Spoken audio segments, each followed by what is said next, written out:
halage gomar ko kenyopo ko di ko gade mupa pipu ko na tarama ko pudo chali no mahateni yete he palawa tak so bana tateni nyai we tinyawa patevera ble awe blok choro wa blok da thoki thola lo jani mo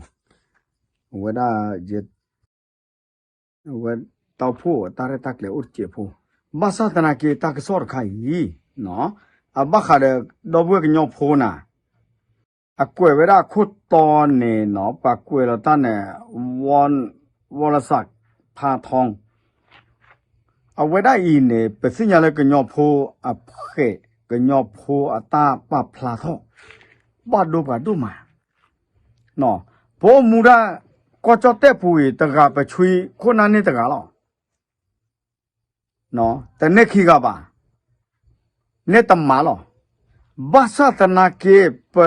đồ ta cho tim mà nợp gà bà kê cái nhọc hồ bà tung tên nê bà đò bùi là mấy hông xó nà kê lơ trường lại trường mày tung tên nê bà hé thọ bà phá với đà nó đò bùi tè với đà đi ý mẹ sơ lìa mấy hông xó nó phé weda la tho kho so tala nhai no pakate ma lui la tala no pua ami le som chit ne pradit awada me we pua la a control weda ba khale pua takapa kho khumpa ba khale ke le pua takapa no he lo we ta ke lu ba khale pua la a ba mu ba da tik pha le ka le lo tam ma phi ni je ka te tu phi ni lo no bam ta du le lat mutri wa kan kat suwa pa ka te ya le awera pa do pha do ba kha le se pa rak ba no กระทรวงทรัพยากรและสิ่งแวดล้อมสุชาติชมกลิ่นวรกาเต้นยุโรปตะกรบปลือดอกเบี้ยเนาะบแกก็ยอมพบปเต้นอาบูบ้ามเลยปะคือเท่าน่ะเนาะปเต้นอาบูนตาเป็ดที่นอพานตาเป็ดที่เป็ดวิเป็นนาเวลาก็ยอมพบเนี่ยอัตเลก็เจ้าโคว่าชูสิจูกูรอแต่ปากว่าแต่ไม่เนี่ยไม่อูมาจะคือหรอวะไม่อูคือเลยเชียงรายเลยเชียงใหม่เลยเวปู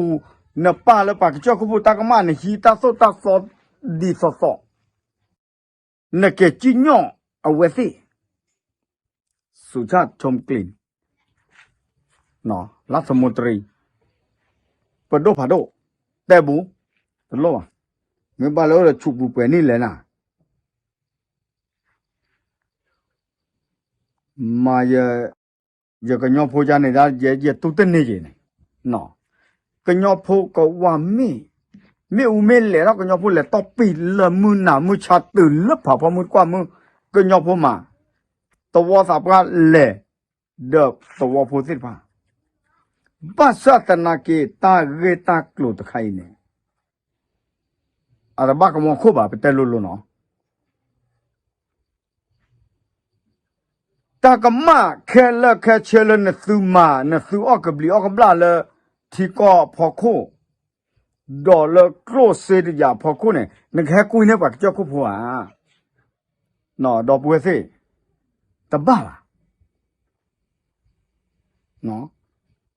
แม้จะเป็นรัฐมนตรีกระทรวงทรัพยากรท่านสุชาติท่านเองก็ต้องคัดกรองจุดไหนเนี่ยมันจะเกิดไฟป่าจุดไหนเนี่ยมันจะเกิดความร้อนจากดาวเทียมเมื่อวานได้ยินว่าที่บ้านเราเผาป่าไม่ใช่เผาป่าเผาไร่เขาก็ทำแนวกันไฟหลายวันแต่ว่าเขาเรียกว่าอะไรความร้อนจุดความร้อนมันเพิ่งเกิดแสดงว่าคุณรู้ล่าช้ามากแต่เขาคอนโทรลควบคุมไฟได้ทั้งหมดท่านเป็นรัฐมนตรีครับ ว่ากันยอกกระเรียงรักษาป่าทำแนวกันไฟ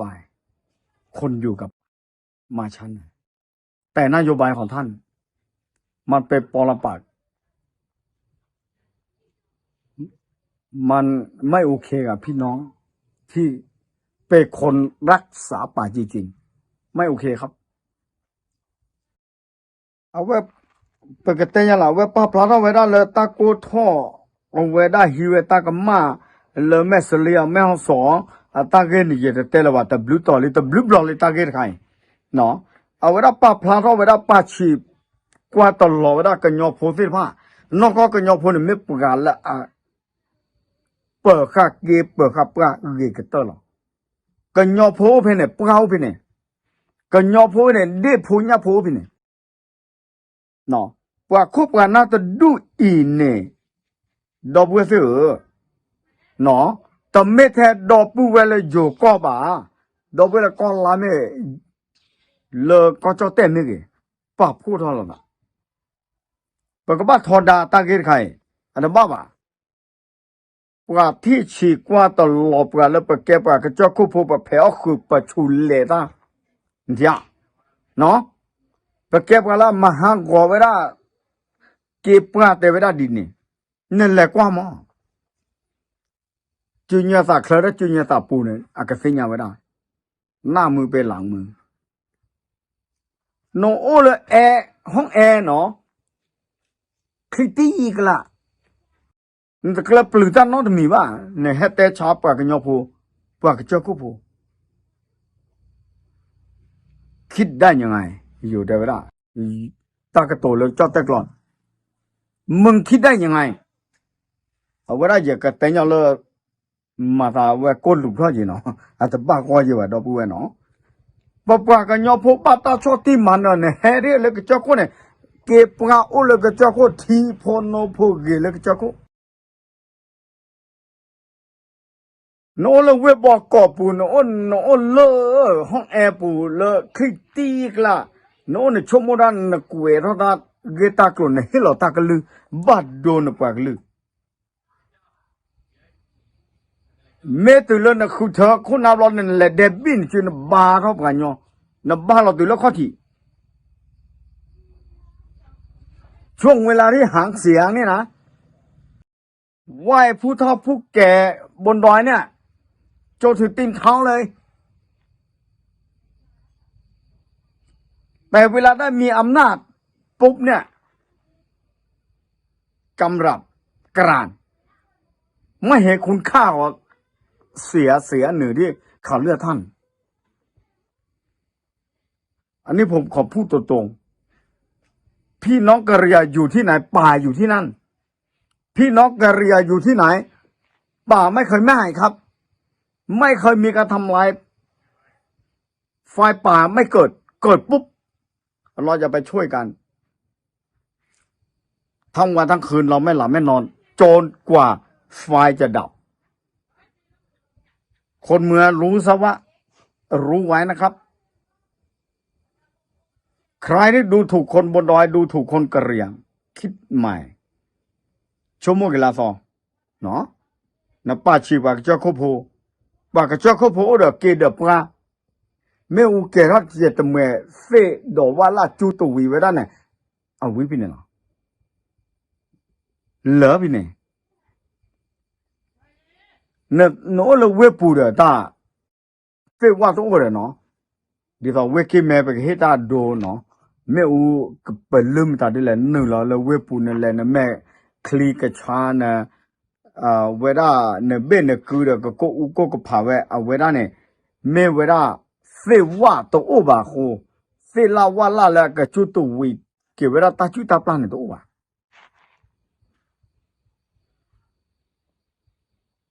แค่นี้มึงคิดไม่เป็นเหรอ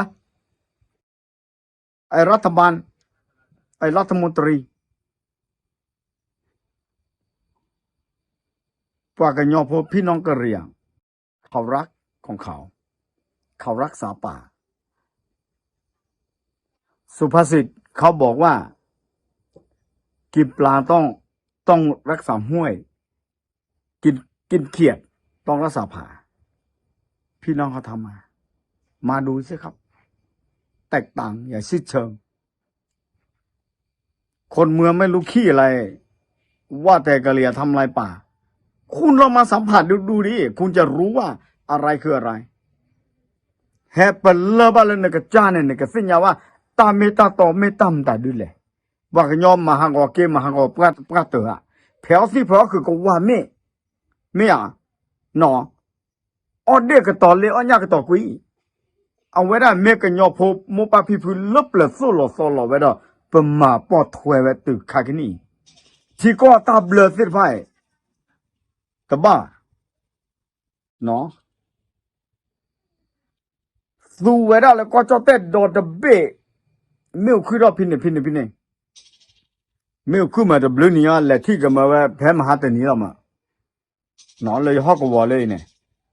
แต่เวลาตะกูท่อเอาไว้ดาวเทียเซตลีพ่อไว้ได้ตะกูท่อนั่นแหละกว่าเลยตะพลันเม็ดชูบ้านเนี่ยแต่เนี่ยว่าเจเสตยาว่าอยู่กับเตเปเนี่ยหรอเปลี่ยนเนี่ยหรอเขาเสดดูตอนเนี่ยประมาณได้เลยเสปาดุนหรอเนาะอะโคเปลี่ยนเนี่ยบ้ามาถวยไว้ได้ตะกลือแค่ละก็จีเม็ดชูรอตาบ้าแต่เนี่ยว่าเสตยาว่าเม็ดชูรอตาจิตยางบประมาณจะแต่ก่อไว้งบประมาณเนาะมันเป็นการทุจริตคอร์รัปชันมาตั้งแต่ไหนแต่ไรไม่รู้กี่ปีแล้วจนถึงทุกวันนี้แม่งโยงความผิดให้กับพี่น้องกะเหรี่ยงตลอดเวลาป้าตากมาเลยก็ยอมพอคุกกอบลอดเดเนาะโอ้เลยเว้ยปุ๊ดกละอยู่ในเมืองไม่รู้ขี้อะไรมึงมาดิมึงมารู้สภาพของป่าบนดอยดิคนกะเหรี่ยงเขารักป่าแค่ไหน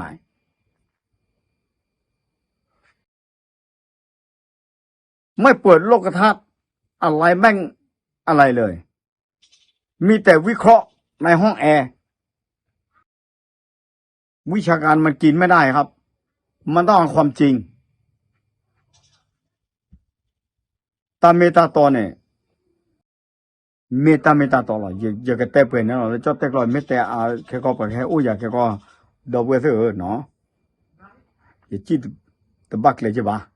ว่าชูเลยเปลี่ยนตาอยู่ยอปากแก